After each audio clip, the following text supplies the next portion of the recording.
I'm going to start out at the end.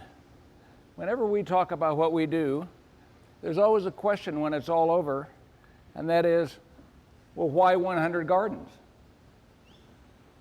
Because it's a kind of a deception. We don't really do gardens, and 100 isn't really important. We'll be fine if we can build 70 or 80, but what we really do is we build educational labs, aquaponic labs. I'm an architect. My name's Ron Morgan.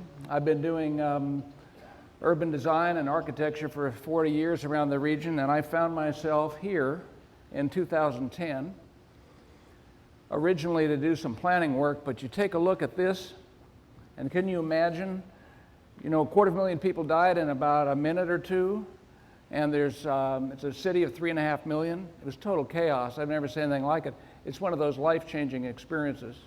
So you look at it and you say, well, what in the world could you do? Port-au-Prince used to be our sister city. So there's kind of a feeling like, what could you do as a community? And the only thing I could think of was that this had to be something about food, and I didn't know very much about it, so maybe a hydroponic garden that you could put in a shipping container, or a set of them. If you brought in a series, you could actually create a network of gardens that would jumpstart an economy and feed people. Imagine how that would help a community that's desperate and on the verge of starvation, which is where they are today. And yet we'd also have to do that as a community to make that possible to happen. So I came back, and as I started to build a mock-up garden and try to figure it out, I also started doing a lot of research and education about food. And what you find out when you really learn about food is that we're on the edge of a huge food crisis, and that food production is one of the biggest threats to the planet right now, the way we currently do it, population demands and so on. And so here's a picture of the garden that I mocked up. And I got it put together, and I couldn't make it work. So not knowing anything about these things, so I Googled aquaponics, and I went to an aquaponics store, walked in, met the manager, explained my problem, that I had gone to Haiti, I needed to have some help, I'd be happy to pay him. Just give me some help and be my coach. He said no problem, hopped in the car. I told him the story about Haiti. He got to my house and looked at this thing, took a long look, was real quiet, and he said, you know, man, what you're doing is really important. I've been saving up my money. I'll quit my job and help you make this thing happen. And that was Sam Fleming.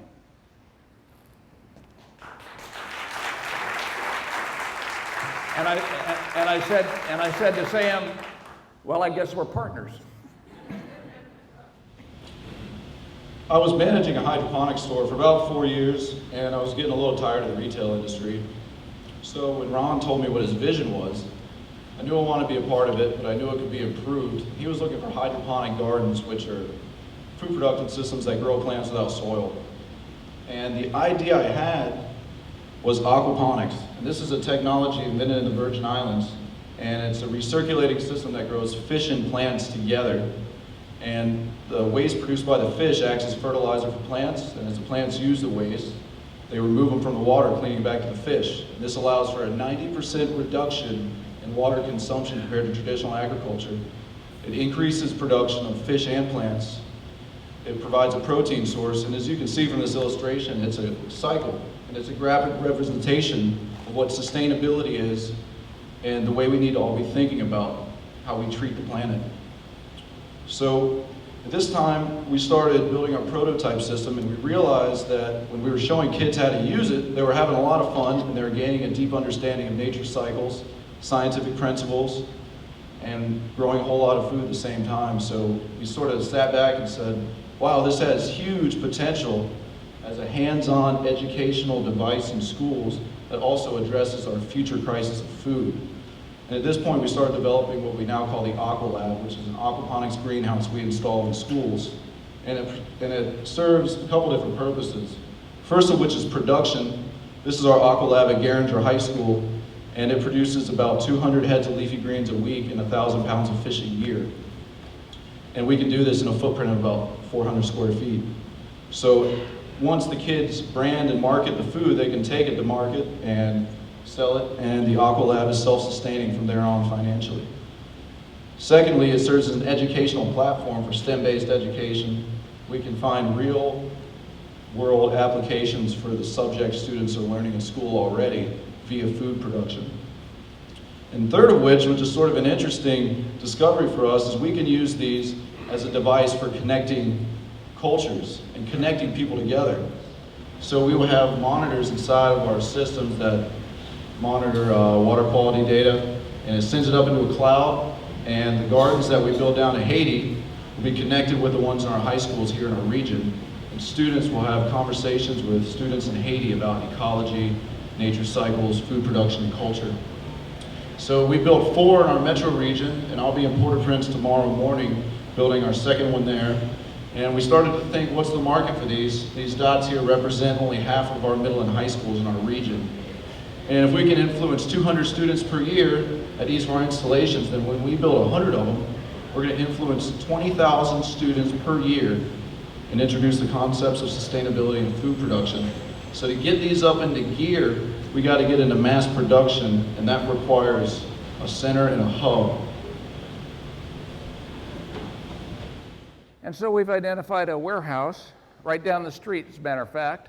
It's a 13,000 square foot warehouse, and there we can have here's what it looks like when it's built, and it's going to have a greenhouse, a retail center. It produces the business model. This is a for-profit business where the profits get plowed back in to make those gardens in Haiti a possibility. Here it is in a map. The red at the bottom is where you're sitting right now. The red at the top is our building. You can see that it's even closer to the transit station that we are now. It's also facing the Greenway. Here's our projections for revenue, and about the time we finish up our 100th garden, we should be producing about $1.4 million in gross operating profit. So it's a for-profit business. It's going to work, and that's the only way you can make the kind of transformation that we're proposing. And then finally, here's our last image, and just imagine now the power of these 2 networks all across our region and in Port-au-Prince. And this is something we can do. What we need now is the investment to develop this building down the street, and you're welcome to come see us about it and take a look at it afterwards or at any time. Thank you.